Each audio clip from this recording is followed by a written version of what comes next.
దివ్యవాణి TV ప్రేక్షకులందరికీ శుభోదయం. యేసుక్రీస్తు పరిశుద్ధ నామంలో ప్రియులారా, మీ అందరికీ స్వాగతం, సుస్వాగతం.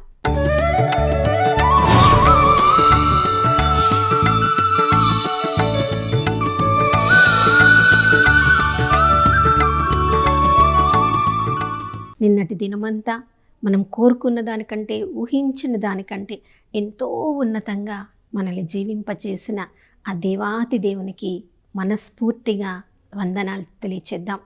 ప్రియులారా, మన దేవుడు నమ్మదగినవాడు, విశ్వసనీయుడు.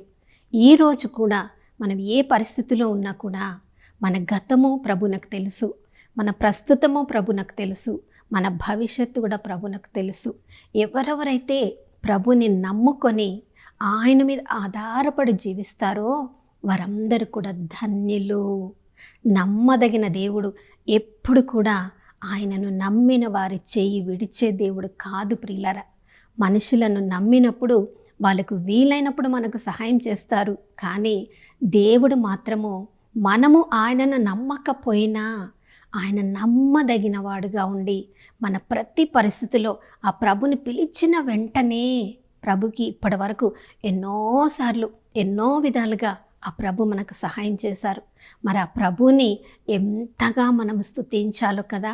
అందుకనే 47వ కీర్తనలో కీర్తనాకారుడు అంటున్నాడు, మొదటి వచనంలో, నిఖిల జాతులారా చప్పట్లు కొట్టి ఆ ప్రభువుని స్తుతించండి, జయ జయ నాదములతో గొప్పగా స్తుతిగీతములను ఆ ప్రభువునకు పాడండి. ప్రియులారా, ఆ ప్రభువుని మన జీవితంలోనికి ఆహ్వానించాలంటే ఒకే ఒక్క సాధనం, ప్రభువుని స్తుతించడం. మరి ఆ ప్రభు మన జీవితంలో ఎన్నెన్నో గొప్ప కార్యాలు చేసిన తర్వాత ఆ ప్రభువునికి కృతజ్ఞతాంజలి కూడా తప్పకుండా మనము అందించాలి. చూడండి, ప్రభుని మనం స్తుతిస్తూ ఉంటాం, కానీ చాలాసార్లు ఏదో కొద్దిగా అందరు పాడుతూ ఉన్నప్పుడు వాళ్ళతో కలిసి నెమ్మదిగా మనం కూడా పాడి, ఇక స్తుతించానులే, ఇక నా శక్తి ఇంతే అని మనం అనుకుంటాం. కానీ ప్రియులారా, దేవుడు మనందరికి 2 చేతులను ఇచ్చాడు. ఈ లోకంలో చేతులు లేని వాళ్ళు ఎంతోమంది ఉన్నారు, కానీ వారందరికంటే ఎంతో ఎక్కువగా ప్రభు మనల్ని ఆశీర్వదించి 2 చేతులను ఇచ్చినప్పుడు ఆ ప్రభు చేసిన గొప్ప గొప్ప కార్యములను తలంచుకొని చప్పట్లు కొట్టి ఆ ప్రభుని మనం స్తుతించాలి. అసలు ఏ ఏ పరిస్థితులలో మనం చప్పట్లు కొడతామో, మనం చాలా సంతోషంగా ఉన్నప్పుడు ఎవరైనా మనకు కనపడితే చప్పట్లు కొడతాం.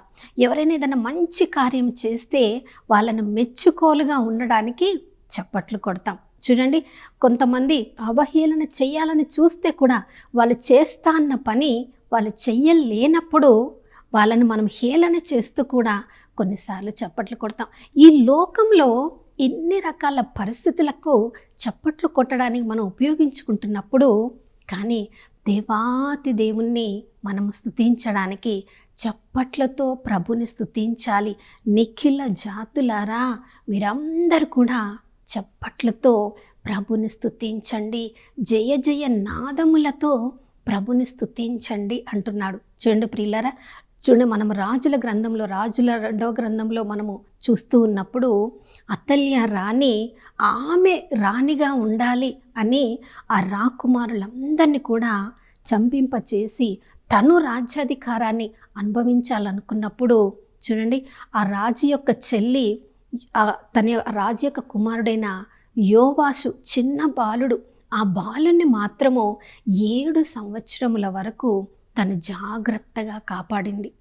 7 సంవత్సరముల తర్వాత యెహోయాదా ఆ సైనికులందరినీ కూడా దేవాలయంలోనికి తీసుకొని వచ్చి ఆయనకి ధర్మశాస్త్రాన్ని 7 సంవత్సరముల యోవాషు ఆ రాకుమారుడు అతనికి ధర్మశాస్త్రం అతని చేతుల్లో పెట్టి అతన్ని రాజుగా ప్రకటించినప్పుడు, చూడండి, అక్కడ ఉన్న వారందరూ కూడా జయ జయ నాదములతో చప్పట్లు కొట్టి రాజు కలకాలము పరిపాలన చేయునుగాక అని వాళ్ళు ఎంతో సంతోషించారంట. ప్రియులారా, ఈ లోకంలో ఎంతోమంది మనకి కీడు చేయాలని చూసినా దేవుని ప్రణాళికలో మనము ఉన్నప్పుడు దేవుడు ఎవరినో కానీ మన చుట్టూ ఉంచి వారి ద్వారా మనల్ని కాపాడుతూ ఉంటాడు.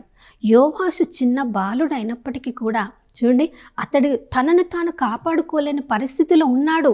కానీ దేవుని కృపలో ఉన్నవాళ్ళు అతన్ని రాజుగా నిలబెట్టే వరకు తమ యొక్క బాధ్యతను వాళ్ళు స్వీకరించారు.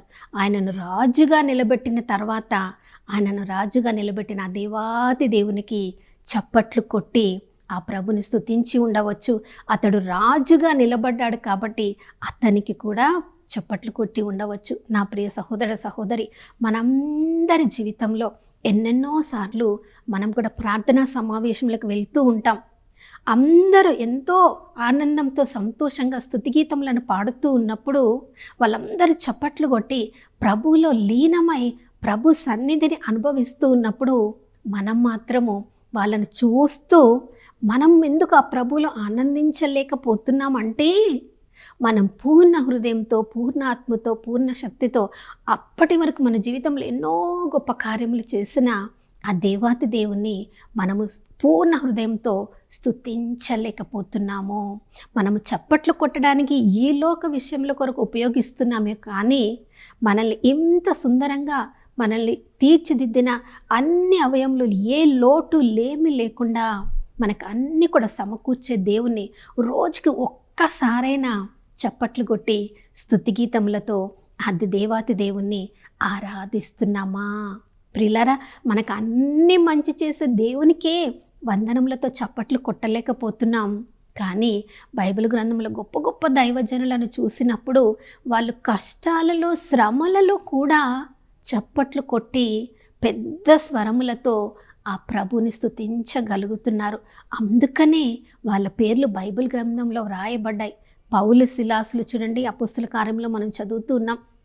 వాళ్ళు ఉన్న పరిస్థితి చెరసాలలో ఉన్నారు, వాళ్ళు దెబ్బలతో ఉన్నారు, గాయపడి ఉన్నారు, వాళ్ళు గొలుసులతో బంధింపబడి ఉన్నారు. వాళ్ళు చెరసాలలో ఉన్నట్లు వారి సొంత వారికి ఎవరికి కూడా తెలియదు. ఆ చెరసాల నుంచి వాళ్ళని బయటికి తీసుకొని వచ్చే వాళ్ళు కూడా ఎవరు లేరు. ప్రియులారా, అలాంటి పరిస్థితులలో వాళ్ళ మానసిక రీతి ఎలా ఉండాలి? దేవుడి కోసం ఇంత మనం చేస్తే ఈ పరిస్థితి ఎందుకు మనకు వచ్చింది అని వాళ్ళు దేవుని నిందించలేదు. ప్రియులారా, చేతులు, కాళ్ళు గొలుసులతో బంధింపబడినప్పటికీ వాళ్ళ స్వరమును ఎవరు కూడా బంధించలేకపోయారు. చూడండి, అక్కడ ఉన్న చెరసాలలో ఉన్న వాళ్ళందరూ కూడా వీళ్ళు పెద్దగా స్వరములతో ఆ ప్రభుని స్తుతిస్తూ, ఆరాధిస్తూ, కీర్తిస్తూ ఉన్నప్పుడు మిగతా వాళ్ళు నిద్రిస్తున్నారు, వాళ్ళకి కోపం వచ్చి ఉండవచ్చు, వారు కూడా వచ్చి వీళ్ళని కొట్టి ఉండవచ్చు. ఇవన్నీ ఏమీ పట్టించుకోకుండా వాళ్ళకి తెలిసింది ఒకటే, అన్ని పరిస్థితులలో ఆ ప్రభుని మనము స్తుతిస్తూ ఉండాలి. తెస్సలోనిక ప్రజలకు రాసిన మొదటి లేఖ 5వ అధ్యాయంలో మనం చదువుతున్నాం, సర్వ అవస్థల యందును ఆ ప్రభువుని మీరు స్తుతించండి. ప్రియులారా, నిజంగా సర్వ అవస్థల్లో ఆ ప్రభుని స్తుతించగలుగుతున్నామా? ఆరాధించగలుగుతున్నామా? స్తుతి గీతాలు పాడుతున్నామా? మనకి ఏదైనా మంచి జరిగినప్పుడు మాత్రము దేవునికి వందనాలు చెప్తున్నాం. కానీ ఏదైనా శ్రమ, శోధన, ఏదన్నా కుటుంబంలో ఏదన్నా పరిస్థితి కలగగానే ఆ స్తుతిని ప్రక్కన పెట్టి దేవుడు ఎక్కడ ఉన్నాడా అని అడుగుతున్నాం. చూడండి, దానియేలు సింహపు బోనులోనికి వెళ్ళినప్పుడు, ప్రియులారా, రాజే సింహపు బోనులో వేసినప్పుడు ఇక అతన్ని కాపాడేది ఎవరు? మనం భౌతికంగా ఆలోచిస్తే, ఈ లోక ప్రకారంగా ఆలోచిస్తే దానియేలును కాపాడగలిగింది ఎవ్వరు కూడా లేరు. ఎందుకంటే రాజు కంటే ఉన్నత స్థితిలో ఏ అధికారి కూడా ఉండరు. అది ఈ లోక ప్రకారం, ఈ లోక ఆలోచన ప్రకారం. కానీ దానియేలు ఆయన సర్వశక్తిమంతుడైన దేవునితో ప్రతిరోజు రోజుకి 3 సార్లు ప్రార్థనలో, కీర్తనలతో సంబంధం కలిగినవాడు. దానియేలుకి బాగా తెలుసు, రాజు కంటే పై అధికారి నా సృష్టికర్త, రాజాతి రాజు ఉన్నాడు. ఆయనను నేను స్తుతిస్తాను, ఆ ప్రభువుకి నేను నమ్మకంగా ఉంటాను. ఆ ప్రభువునకు అసాధ్యమైన లేదు. ఈ లోకపు రాజు, ఆయన కొరకు నేను ఎన్నో మంచి కార్యాలు చేశాను. దేవుడు నాకిచ్చిన జ్ఞానం వలన ఆయన తన రాజ్యాన్ని సుస్థిరంగా నిలబెట్టుకుంటున్నాడు. కానీ అవన్నీ మర్చిపోయి ఈ లోకపు రాజు నన్ను సింహపు బోనులో వేశాడు, కానీ పరలోకపు రాజు, నా హృదయంలో ఉన్న రాజు, ఆ ప్రభుని నేను చప్పట్లతో స్తుతిగీతములతో నేను స్తుతిస్తానని ప్రియులారా కావచ్చు. ఆ సింహములన్నీ కూడా దానియేలు రాజాతిరాజు ప్రభుల ప్రభును స్తుతిస్తూ ఉన్నప్పుడు అవి కూడా నెమ్మదిగా తలలు ఊపుతూ తమ యొక్క నోళ్లను మూసుకొని, మాకు కూడా స్తుతిగీతాన్ని నేర్పించు, మేము కూడా మన సృష్టికర్త అయిన దేవుని స్తుతిస్తామని తమ నోటితో దానియేలుని ఏ హాని తలపెట్టలేకపోయింది. ప్రియులారా, ఏ పరిస్థితిలో మనమున్నా, సర్వ అవస్థల యందు మనకు శక్తి ఉన్నంత వరకు కూడా ప్రభుని స్తుతించగలిగితే, ఆ ప్రభుని ఆరాధించగలిగితే, మన దేవుడు మనల్ని కాపాడలేని పరిస్థితి అంటూ ఏమి కూడా లేదు. ప్రియులారా, ఈ లోకంలో అందరూ మనకి విరోధులుగా మారినా, అందరూ మనకి అన్ని రకాల శ్రమలు మనకి కలిగించినా, చూడండి, దేవుడు మన పక్షమున ఉండగా ఈ లోకంలో మన విరోధులను కూడా దేవుడు మనకి స్నేహితులుగా మార్చేస్తారు. ఆ రాజు ఆ యొక్క దానియేలును సింహబోన్లో వేశాడు, కానీ రాత్రంతా కూడా నిద్రించలేకపోయాడు. ఆ రాత్రిపూట భోజనం చేయలేకపోయాడు. ఆ రాత్రి ఆయన ఏ విందు వినోదములను తిలకించలేకపోయాడు. రాత్రంతా కూడా నిద్ర లేక ఎప్పుడు ఉదయం అవుతుందా, ఎప్పుడు దానియేలు దగ్గరికి వెళ్ళి చూడాలా, దానియేలు స్తుతించిన దేవుడు ఆయనను కాపాడా అని చూడ్డానికి ఎదురు చూశాడు రాత్రంతా. ఉదయమే వెళ్ళి, ప్రియులారా, సింహపు 7-8 సింహాలు ఉంటే అతడు ఇంకా బ్రతికి ఉంటాడా? కానీ దానియేలు జీవితాన్ని బాగా గమనించిన, అతి దగ్గర నుంచి గమనించిన రాజు చూడండి, ఆ సింహపు యొక్క గొంతు దగ్గరికి వెళ్ళి అడుగుతున్నాడు, దానియేలు అని పిలుస్తున్నాడు.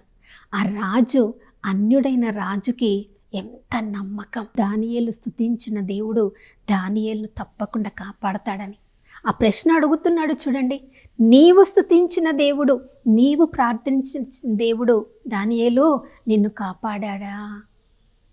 నా ప్రియ సహోదర సహోదరి, ఎవరు మనుషులు మనకి ఏ సహాయం చేయలేదు అని ఎవరిని నిందించడం కాదు, అది సైతాను పని. కానీ మనం సృష్టికర్త అయిన దేవునికి చెందిన బిడ్డలం. ఎప్పుడెప్పుడు అన్ని పరిస్థితులలో అందరూ మనకి విరోధంగా మారినప్పటికీ కూడా ఆ ప్రభుని మనం స్తుతించగలిగితే అన్ని పరిస్థితులలో దేవుడు మనల్ని ఉన్నత స్థితిలో ఉంచుతాడు. ఆ పరిస్థితుల్లో ఉన్నవారికి కూడా దేవుడు ఒక మార్గచూపరిగా మనల్ని మారుస్తారు. అంత గొప్ప అవకాశాన్ని మరి మనం ఎందుకు ఈరోజు ఉపయోగించుకోకూడదు? ఈ ఉదయకాలం మనం అందరం కలిసి ప్రార్థన చేసుకుందాం. నాతో కలిసి ప్రార్థించండి. పరిశుద్ధుడైన దేవానికి స్తోత్రములు తండ్రి.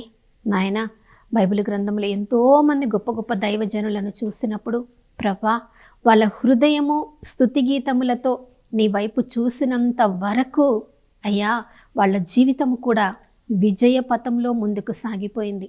పేతురు నీ వైపు చూస్తూ నీటి మీద నడిచినప్పుడు తన కన్నులు నీ మీద ఉన్నంత వరకు నీటి మీద నడవగలిగాడు. ఎప్పుడైతే తన కన్నులు ప్రభా మీ మీద నుండి నీటి వైపుకి వెళ్ళాయో అలలను చూసి భయపడ్డాడు. ప్రభా, మా అందరి జీవితంలో కూడా భయంని కలిగించే ఎన్నెన్నో రకాల అలలను మేము చూసినప్పుడు మా జీవితం కూడా అపజయము పాలవుతుంది.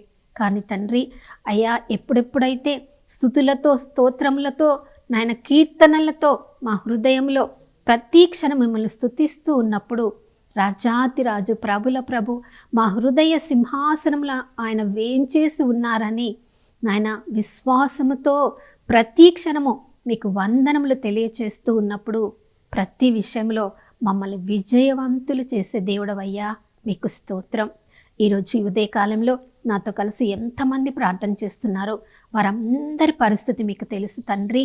అయ్యా, ఇప్పటి వరకు తమ సొంత శక్తి ద్వారా ప్రయత్నించి విఫలమైనారేమో, కానీ ఈ ఉదయకాలంలో మేమందరం కలిసి పూర్ణ హృదయంతో, పూర్ణాత్మతో, పూర్ణ శక్తితో చప్పట్లు కొడుతూ జయ జయ నాదములతో మిమ్మల్ని స్తుతించుచుండగా ప్రభా, నాయన సంఖ్యలన్నీ ఈరోజు నువ్వు బ్రద్దలు చేస్తున్నావు తండ్రి. గొలుసులన్నీ కూడా త్రెంచి వేస్తున్నావయ్యా, నీకు స్తోత్రం. నాయన ఈ విజయ నాదము ఈరోజంతా అయ్యా మీకు వినిపించడానికి మమ్మల్ని అందరినీ సజీవుల లెక్కలో ఉంచిన తండ్రి, మీకు స్తోత్రం. మా హృదయ సింహాసనమిపై మీరు ఎల్లప్పుడూ వేచి ఉండమని యేసయ్య నామములో అడిగి వేడుకొని పొంది ఉన్నాము మా ప్రియ పరలోకపు తండ్రి. ఆమేన్. అవును ప్రియులారా, ఈరోజు అంతా కూడా ప్రతి పరిస్థితిలో ప్రభుని స్తుతిస్తూ ఆనందిస్తూ చప్పట్లు కొడుతూ జయ జయ నాదములతో పరలోకంతో కలిసి ప్రభుని స్తుతిస్తూ ఉందాం. విజయవంతంగా జీవించుదాం. మరొక నూతన శుభోదయంలో మనం అందరం కలుసుకునే వరకు దివ్యవాణి టీవీని వీక్షిస్తూ ఉందాం. ఇమ్మానుయేలు, దేవుడు మనతో ఉన్నారు.